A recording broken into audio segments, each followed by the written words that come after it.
নমস্কার, গুরু কি পাই কে বলাম। আমি অধ্যাপক ডক্টর শ্রী সুনীল শাস্ত্রী।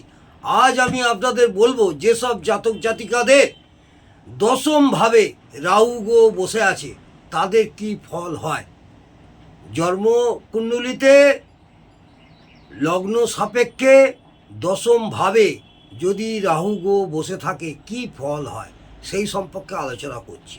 দশম ভাব, যেটাকে আমরা কর্মভাব বলি, 10th হাউস, এই সব জাতক জাতিকাদের কর্মের ব্যাপারে সন্তুষ্টি থাকে না।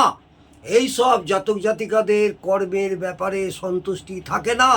যে কর্মই করুক না কেন মনোপুত হয় না, এটা মাথায় রাখবেন। যে ধরনের কর্ম এরা পছন্দ করে সেই ধরনের কর্ম এরা পায় না। যে ধরনের কর্ম এরা পছন্দ করে সেই ধরনের কর্ম এরা পায় না। যে ধরনের পরিবেশ কর্মের জন্য পছন্দ করে সেই ধরনের পরিবেশও এরা পায় না। যেখানে যে কর্মই করুক না কেন সেখানে তার অধিপতিত্ব ফলাতে চায়। কর্মক্ষেত্রে এদের অধীনে অনেক লোক থাকে। কর্মক্ষেত্রে এদের অধীনে অনেক লোক থাকে। কর্মের জায়গায় এরা নিজের ফোকাসটাকে সব থেকে বেশি হাইলাইট করতে চায় বা সবার আগে থাকতে চায়, কারণ দশম ভাব থেকে কর্মের বিচার করা হয়। দশম ভাব থেকে কর্মের বিচার করা হয়। রাহু অধিপতিত্ব ফলানোর জন্য হামবুড়িয়া স্বভাবের কারক গ্রহ, এটা মাথায় রাখবেন। এতে হামবুড়িয়া ভাব সব সময় থাকবে। কর্ম থেকে এরা প্রচুর সম্মান অর্জন করতে চায়, কারণ দশম ভাব হলো কর্ম। দশম ভাব হলো কর্ম, এটা মাথায় রাখবেন। এ থেকে অর্জিত সম্মান পাওয়ার জন্যে এরা চেষ্টা করবে এবং সফল হওয়ার জন্য এরা মরিয়া হয়ে ওঠে। দশমভাবে অবস্থিত রাহু যদি শুভ হয় তাহলে এই সব জাতক জাতিকারা তুলনামূলকভাবে এরা যতটা পরিশ্রম করে তার থেকে বেশি অর্থ উপার্জন হয় বা উপার্জন করে থাকে। এবং শুধু তাই নয়, কর্মের মাধ্যমে বা কর্মের জায়গায় কোনো না কোনোভাবে ফাটকা ইনকামের রাস্তা তৈরি হয়ে যায় বা তৈরি করে নেয়। কর্মের ব্যাপারে এরা সমাজে প্রতিপত্তি তৈরি করতে পারে। এবং রাহুর অশুভত্ব যদি বেশি হয় তাহলে কর্মের জায়গায় নানা রকম অশান্তির সৃষ্টি হয়, এটা মাথায় রাখবেন। রাহুর অশুভত্ব যদি বেশি হয়, রাহুর অশুভত্ব যদি বেশি হয় তাহলে কর্মের জায়গায় নানা রকম অশান্তি ঝামেলার সৃষ্টি হয়। কর্মের জায়গা অনেকবার বদলি হয়। কর্মের জায়গা অনেকবার বদলি হয়, এমনকি অশান্তির কারণে কর্মচ্ছেদও হতে পারে। যদি শনি এই রাহুর সাথে যুক্ত থাকে, শনি গ্রহ এই রাহুর সাথে যুক্ত থাকে তাহলে কর্ম সম্পর্কে দুশ্চিন্তা থাকে।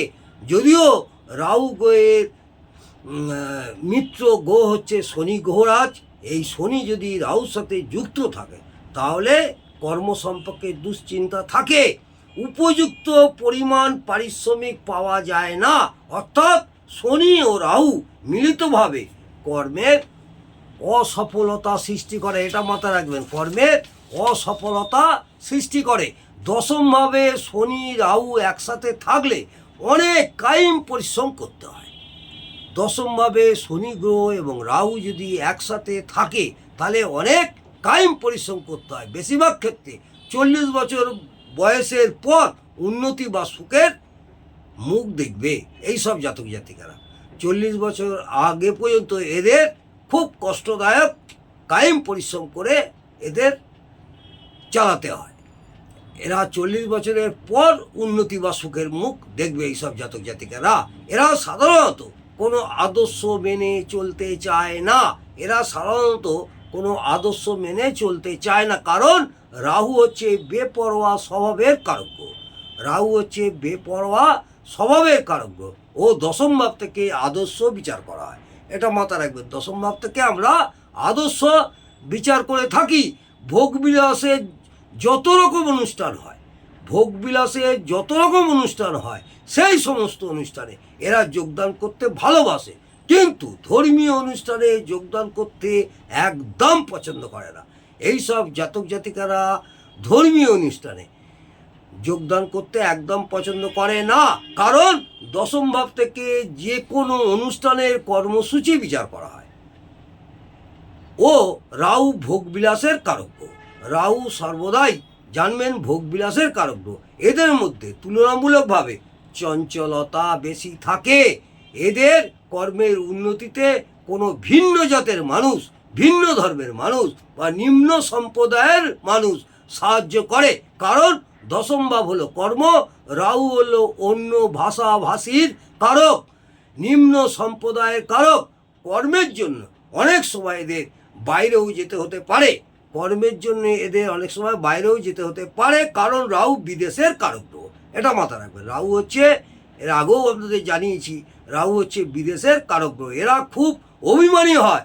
এরা পার্টনারের অনিচ্ছা সত্ত্বেও মিলনের আসক্তি প্রকাশ করে।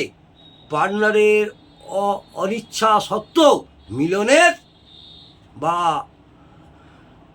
নানা রকমভাবে আসক্তি প্রকাশ করে বা মিলনে লিপ্ত হয়, কারণ সপ্তম ভাব থেকে পার্টনারের বিচার করা হয়। অর্থাৎ সপ্তম ভাব আমাদের জায়া ভাব, এই সপ্তম ভাব থেকে আমরা পার্টনারের বিচার করি। এই সপ্তম ভাবকে 1 নম্বর ঘর হিসাবে ধরলে সেখান থেকে চতুর্থ ঘর হলো পার্টনারের মন ও রাহু হলো অশুভ গ্রহ।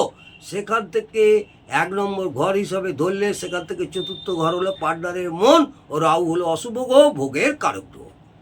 কারণটা আপনাদের বললাম। এদের কোনো ভয়ঙ্কর সমস্যা বা কোনো বড়সড় চোট লাগতে পারে, কারণ কালপুরুষের অঙ্গ বিভাজন অনুযায়ী হাঁটু দশমভাবে পড়ে।